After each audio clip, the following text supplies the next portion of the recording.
اقوام متحدہ کی سیکورٹی کونسل کا ہنگامی اجلاس ہو چکا ہے۔ دنیا کے 57 مسلم ملکوں کی تنظیم OIC نے بھی ہنگامی اجلاس طلب کر کے اپنی مذمتی قرارداد جاری کر دی ہے اور اسرائیل سے حملہ روکنے کی اپیل کی ہے، لیکن اسرائیل کسی کی سننے کو تیار نہیں ہے اور وہ لگاتار فلسطینی مسلمانوں اور غزہ میں بسنے والوں پر بم برسا رہا ہے۔ مکانوں، اسکولوں، ہسپتالوں، سڑکوں اور سرکاری دفاتر پر میزائل سے لگاتار حملے کر رہا ہے۔ اسرائیل نے پیر کو بھی فلسطینی علاقے غزہ پر پوری شدت سے حملہ کیا۔ ایک کارروائی میں 15 کلومیٹر لمبی سرنگ تباہ کرنے کا دعویٰ بھی کیا گیا ہے۔ غزہ کا ایک اسپتال بھی حملے میں تباہ ہوا ہے۔ دوسری جانب کشیدہ صورتحال میں کمی لانے کی سفارتی کوششیں بھی جاری ہیں، لیکن کوئی اثر نہیں دکھ رہا۔ حماس کے اعلیٰ لیڈر اسماعیل ہانیہ کا کہنا ہے کہ ان سے اقوام متحدہ، روس، مصر اور قطر نے جنگ بندی کے لیے رابطہ کیا ہے، لیکن کوئی ایسا حل تسلیم نہیں کیا جائے گا جو فلسطینی عوام کی قربانیوں پر ہوگا۔ حماس کا لیڈر اس وقت کسی اور ملک میں مقیم ہے۔ مصری صدر عبد الفتاح السیسی نے کہا کہ ان کی حکومت تشدد کے حالات کے فوری خاتمے کے لیے اپنی کوششیں جاری رکھے ہوئے ہے۔ امریکی سفارتکار ہادی امر بھی خطے میں ہیں اور انہوں نے پیر کو فلسطینی اتھارٹی کے ایک وفد سے ملاقات کی ہے۔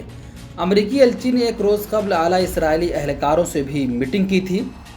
غزہ میں فعال عسکری گروپ اسلامی جہاد کے اعلیٰ کمانڈر کی شہادت کا بتایا گیا ہے۔ اس کمانڈر پر اسرائیلی فوج نے الزام لگا رکھا تھا کہ وہ اسرائیل پر داغے جانے والے ہزاروں راکٹوں کے ذمہ دار ہیں۔ اس کمانڈر کی شہادت پیر کے روز اسرائیلی حملوں میں ہوئی ہے۔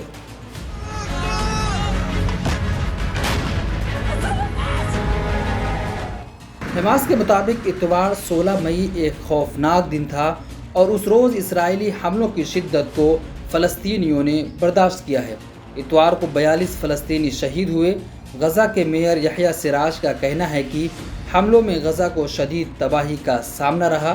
اسرائیلی حملوں میں اب تک 200 فلسطینی شہید ہو چکے ہیں، ان میں 59 بچے اور 35 خواتین شامل ہیں۔ زخمیوں کی تعداد 1003 پہنچ چکی ہے۔ اقوام متحدہ کے سیکریٹری جنرل انٹونیو گوٹیرش نے فریقین سے کہا کہ وہ تحمل کا مظاہرہ کریں اور مذاکرات کی راہ اپنائیں۔ انہوں نے پرتشدد حالات کو فوری طور پر ختم کرنے کی اپیل کی ہے۔ اسرائیلی سفارتکار مارک ریگیو نے واضح کیا ہے کہ ان کا ملک ایک حقیقی حل کا طلبگار ہے۔ ریگیو کا کہنا ہے کہ حماس راکٹ داغے اور ان کا ملک رد عمل ظاہر نہ کرے، یہ ممکن نہیں ہے۔ انہوں نے کہا کہ قبل از وقت حملے روکنے سے حماس کو فتح حاصل ہوگی۔ اس تناظر میں اسرائیلی وزیر اعظم کا کہنا ہے کہ حملے پوری قوت سے جاری رہیں گے۔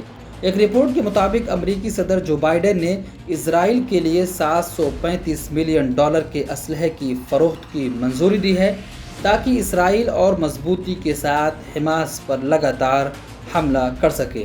بیورو رپورٹ، ملت ٹائمز۔